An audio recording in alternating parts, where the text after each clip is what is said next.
All right, well, let's see here. So our theme for February is caring. And last week we talked a little bit about how we can understand each other better and how that helps with being more caring. And we talked about how one way we understand each other better is by recognizing one another's emotions and how our faces tell us a lot about how we're feeling and our emotions. Okay, so what we see can help us be more caring.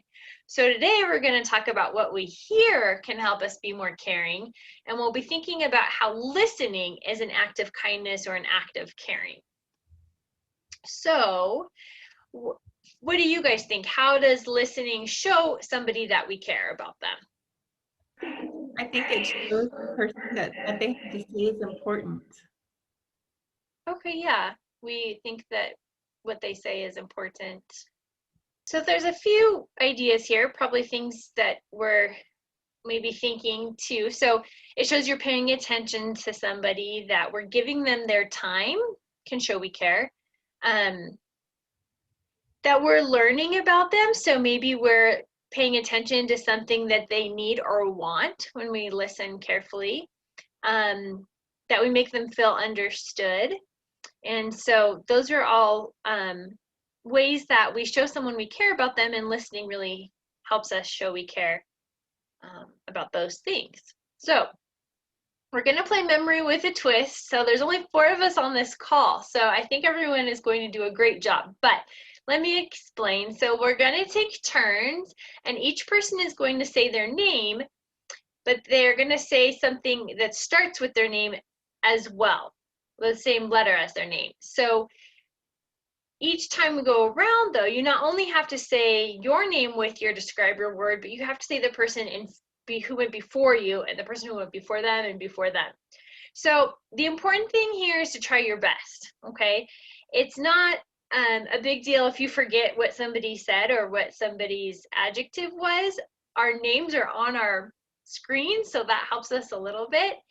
But let's say someone did forget, and especially if this was a bigger group where there might be more to remember and it might be a little harder, what might we do if someone had forgotten like our word, or if someone got stuck? What would be something we can do in that case? We can think about it. We give them time to think about it. Yeah, so we might do something like give them some extra time. That would be a caring way, right, to approach a situation when someone was making a mistake. We might give them a hint.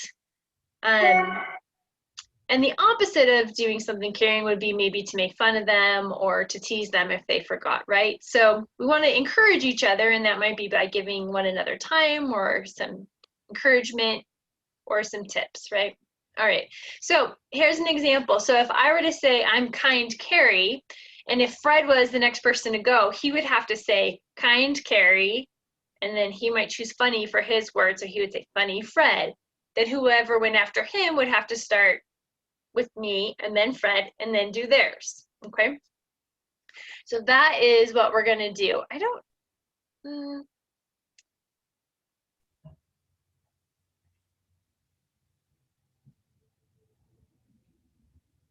So sometimes people use this trick so they remember people's names, right? Like especially when we meet new people, if we remember their name, they feel like we care more about them. And so some people use this trick, like they might notice that someone's wearing a jacket and maybe their name is Jennifer. So they'll say, Jennifer with a jacket, put that in their brain.